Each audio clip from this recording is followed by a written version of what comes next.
میں حدیث رسول لایا ہوں، لو مدینے کا پھول لایا ہوں۔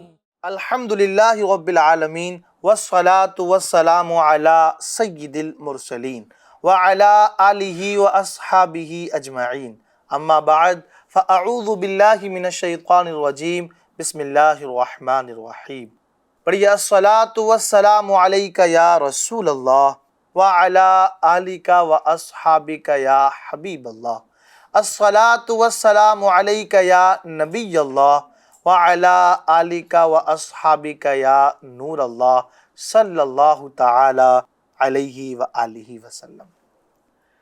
FGN چینل کے ناظرین، آپ محبت کے ساتھ امید ہے FGN چینل کا یہ پیارا سلسلہ درس حدیث سنتے اور دیکھتے ہوں گے۔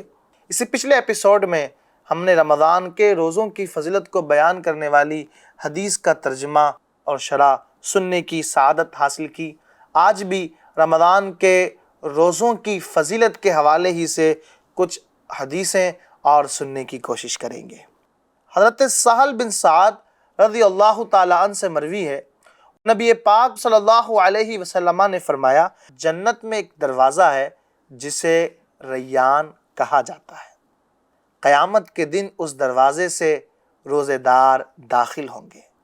روزے دار کے علاوہ کوئی اور داخل نہیں ہوگا اس دروازے سے۔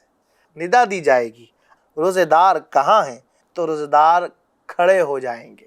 جب روزے دار اس دروازے سے جنت میں داخل ہو جائیں گے تو اس دروازے کو بند کر دیا جائے گا، تو کوئی بھی اس دروازے سے داخل نہ ہو سکے گا۔ یہ روزہ رکھنے والوں کا اعزاز ہے، پروٹوکول ہے۔ ان کے لیے اسپیسیفک رب تبارک و تعالیٰ کی جانب سے ایک دروازہ بنایا گیا ہے، ان کے لیے ایک مخصوص دروازہ جنت میں ہے۔ یہ روزے داروں کے لیے پروٹوکول ہے۔ اب یہ جو فرمایا گیا کہ جنت میں ایک دروازہ ہوگا جسے باب الریان کہا جاتا ہے۔ جنت میں باب الریان سے اہل روزہ، روزے دار داخل ہوں گے۔ اس حدیث سے معلوم ہوا کہ روزے داروں کی بروز قیامت خاص عزت افزائی ہوگی اور وہ باب الریان نامی دروازے سے داخل ہوں گے۔ باب الریان سے جنت میں روزے دار داخل ہوں گے۔ یہ باب الریان کے بارے میں کچھ اہم معلومات آپ تک پہنچانے کی کوشش کرتے ہیں۔ ریان یہ عربی زبان کا لفظ ہے، ریون سے بنا ہے۔ اس کا معنی ہوتا ہے تر و تازگی، سیرابی۔ چونکہ روزہ دار بھوکے پیاسے رہتے تھے اور بمقابلہ بھوک کے پیاس کی زیادہ تکلیف اٹھاتے تھے، اس لیے ان کے داخلے کے لیے وہ دروازہ منتخب کیا گیا جہاں پانی کی نہریں، بے حساب سبزہ، پھل فروٹ اور سیرابی ہی سیرابی ہوگی۔ وہ دروازہ جو باب الریان ہے نا، اس کا حسن، اس کی جو خوبصورتی ہے، نہ آج ہمارے وہم و گمان میں آ سکتی ہے، نہ ہم الفاظ کے ذریعے اس کو بیان کر سکتے ہیں۔ انشاءاللہ جب ہم سب روزے دار امید ہے جنت میں داخل ہوں گے، باب الریان سے داخل ہوں گے، تو انشاءاللہ دیکھ کر ہی پتہ لگے گا کہ اس کی شان کیسی ہے اور وہ کیا خوبصورت ہے۔ اس سے معلوم یہ ہوا، حدیث پاک میں جو فرمایا گیا کہ اس دروازے سے روزے دار کے علاوہ کوئی داخل نہیں ہوگا، اس کا مطلب یہ ہے کہ وہ مسلمان کہ جو روزہ چور ہیں اور روزہ توڑ دیتے ہیں بنا کسی عذر کے، اگرچہ رحمت خداوندی اور نبی پاک صلی اللہ علیہ وسلم کی شفاعت کی برکت سے بخش دیے جائیں گے اور جنت میں داخل بھی ہو جائیں گے، مگر یہ اس دروازے سے نہیں جا سکتے جس دروازے سے روزے دار جائیں گے۔ وہ روزے دار کے لیے خاص ہے، روزے دار ہی جنت کے اس دروازے سے جنت میں داخل ہوں گے۔ اس حدیث پاک سے یہ معلوم ہوا کہ جنت میں دروازے ہوں گے۔ آئیے سنتے ہیں جنت میں کتنے دروازے ہوں گے۔ جنت کے مشہور 8 دروازے ہیں، لیکن ان کے علاوہ اور بھی کئی دروازے ہیں، جیسے باب الصلاۃ، باب الصدقہ وغیرہ۔ حکیم ترمذی علیہ رحمۃ اللہ القوی نے نوادر الاصول میں فرمایا کہ جنت کے دروازوں میں سے ایک دروازہ باب محمد ہے، اور یہ باب الرحمہ ہے، اور یہی باب التوبہ ہے۔ جب سے اللہ پاک نے مخلوق کو پیدا فرمایا ہے یہ دروازہ کھلا ہے، بند نہیں ہوا۔ جب سورج مغرب سے طلوع ہوگا تو یہ دروازہ بند کر دیا جائے گا، پھر قیامت تک نہیں کھولا جائے گا۔ جنت کے اور بھی باقی دروازے ہیں، جیسے باب الزکاة، باب الحج، باب العمرہ وغیرہ۔ قاضی عیاض فرماتے ہیں جنت میں ایک دروازے کا نام باب الکاظمین الغیظ ہے، یعنی غصہ پینے والوں کا دروازہ، جو اللہ پاک کی رضا کے لیے غصہ ٹھنڈا کر لیتے ہیں، پی جاتے ہیں، ان کے لیے بھی جنت کا ایک دروازہ ہے۔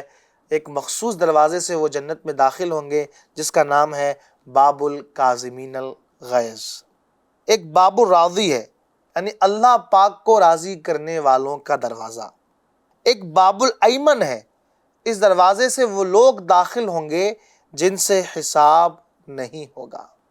حضرت سیدنا ابو ہریرہ رضی اللہ تعالی عنہ سے مروی ہے کہ سرکار دو جہاں رحمت عالمیہ صلی اللہ علیہ وسلم نے ارشاد فرمایا جنت میں ایک دروازہ ہے جس کو باب الضحیٰ کہا جاتا ہے۔ پس جب قیامت کا دن ہوگا تو ایک ندا دینے والا اعلان کرے گا، وہ لوگ کہاں ہیں جو ہمیشہ صلاۃ الضحیٰ یعنی چاشت کی نماز ادا کیا کرتے تھے؟ ان سے کہا جائے گا کہ یہ تمہارا دروازہ ہے، اس سے جنت میں داخل ہو جاؤ۔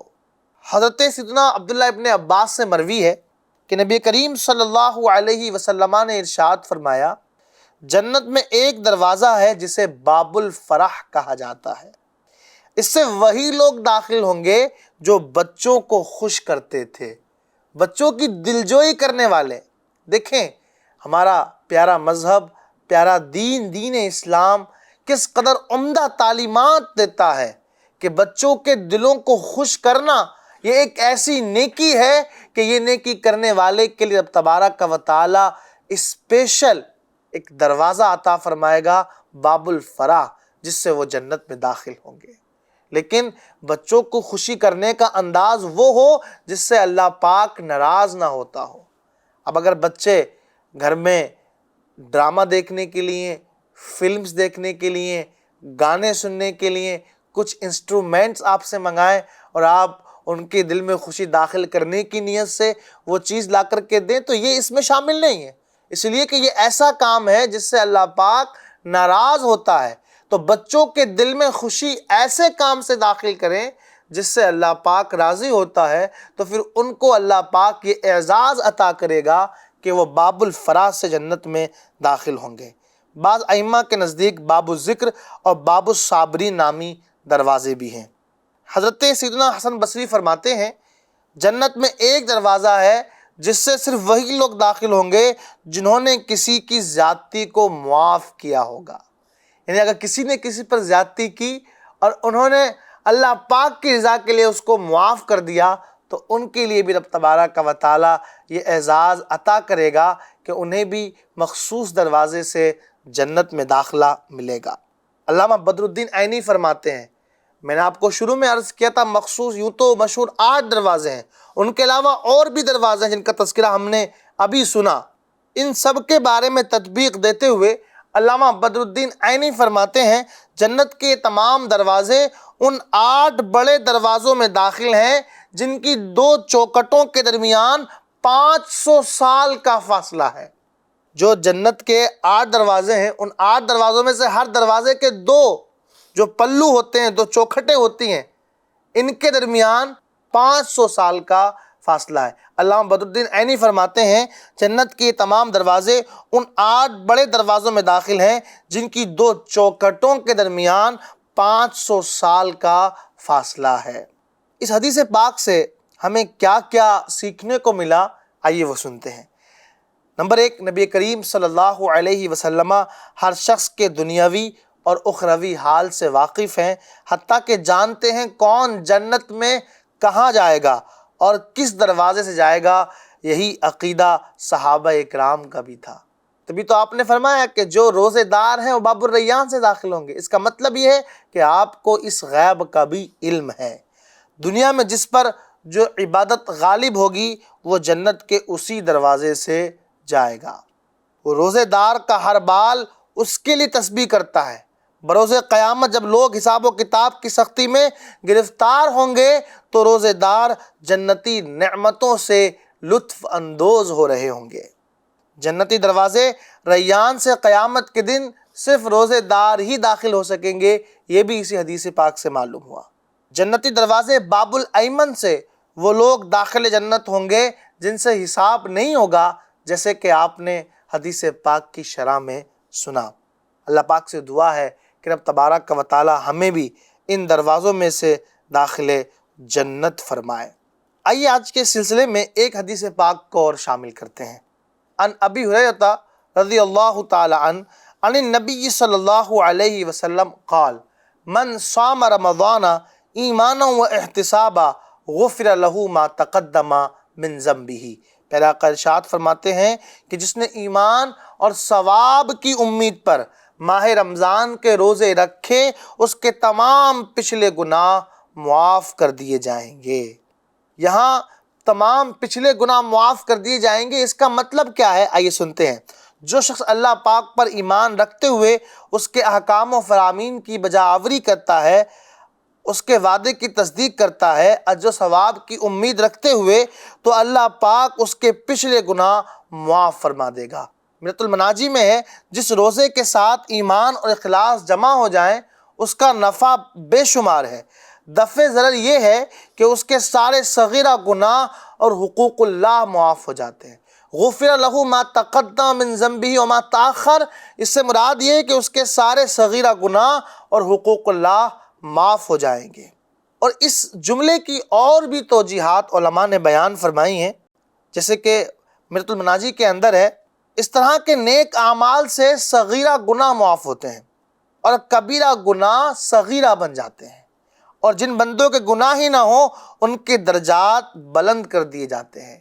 رمضان میں روزوں کی برکت سے صغیرہ گناہ معاف ہو جاتے ہیں، تراویح کی برکت سے کبیرہ گناہ ہلکے ہو جاتے ہیں، خفیف ہو جاتے ہیں، اور شب قدر کی برکت سے درجات بلند کر دیے جاتے ہیں۔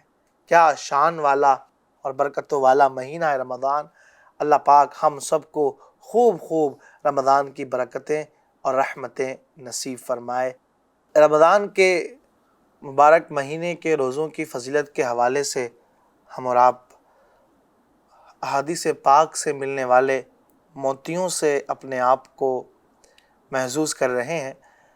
نبی پاک صلی اللہ علیہ وآلہ وسلم نے یوں بھی ارشاد فرمایا کہ رمضان شریف میں جنت کے دروازے کھول دیے جاتے ہیں اور دوزخ کے دروازے بند کر دیے جاتے ہیں اور شیاطین جکڑ دیے جاتے ہیں۔ تو اس کا مطلب کیا ہے؟ اس کے بارے میں علماء نے فرمایا کہ یہ جو فرمایا گیا نا کہ ماہ رمضان میں جنت کے دروازے کھول دیے جاتے ہیں، اس سے مراد یہ ہے کہ اس مبارک مہینے میں رحمت الہی کا مسلسل کنٹینیوسلی نزول ہوتا ہے، اعمال بلا رکاوٹ آسمانوں کی طرف بلند ہوتے ہیں اور دعائیں قبول ہوتی ہیں۔ اسی طرح بندوں کو مال خرچ کرنے کی توفیق ملتی ہے اور ان کے اعمال قبول کیے جاتے ہیں، اور جہنم کا دروازہ بند ہونے سے مراد یہ ہے کہ اس مہینے میں روزہ دار بری باتوں سے بچے رہتے ہیں، گناہ پر ابھارنے والے اسباب سے چھٹکارا ملتا ہے، نفسانی خواہشات میں کمی آ جاتی ہے۔ شیاطین کو زنجیروں میں جکڑنے سے مراد یہ ہے کہ شیاطین لوگوں کو گناہوں میں مبتلا کرنے اور وسوسہ ڈالنے سے روک دیے جاتے ہیں۔ اب علماء نے فرمایا کہ یہ جو میں نے آپ کو عرض کیا یہ تو اس کا مجازی معنی ہے، اور حقیقی معنی مراد ہو سکتا ہے کہ واقعتاً جہنم کے دروازے بند کر دیے جائیں اور جنت کے دروازے کھول دیے جائیں۔ اب تبارک و تعالی ہم سب کو رمضان کی برکتیں نصیب فرمائے۔ صلو علی الحبیب صلی اللہ تعالی علی محمد صلی اللہ علیہ وسلم۔ میں حدیث رسول لایا ہوں، لو مدینہ